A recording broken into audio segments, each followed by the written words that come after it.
sumusubaybay, ating followers. So, dito na ulit tayo sa jogging venue natin, Manila Memorial Park or Manila Memorial Park rather. So, katatapos natin nag-jogging mga lods. Rest time muna, rest time.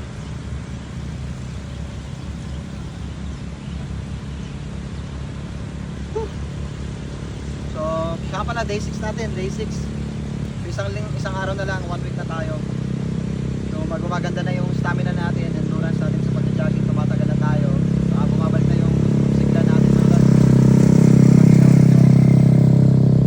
Muscle natin although parang gumagaan na tayo. So, wala nang tiyan. Dahil yan sa jogging. So, ika nga nila gustong magpapayat. Now na. Simulan na sa pagja-jogging mga lods. Jogging is the answer. Woo.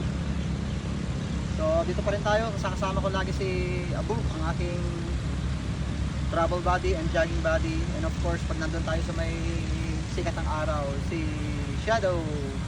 Shout out sa inyo, Abu and Shadow.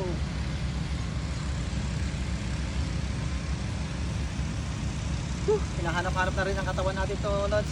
Kaya nung sinimulan namin to, tinuloy-tuloy ko na, although kahit isa na lang ako natira. Next time mula kami dalawa ni Bilas dati, saka ni Bayaw din, nagbabasketball. Ngayon dito muna. So focus tayo sa pagja-jogging.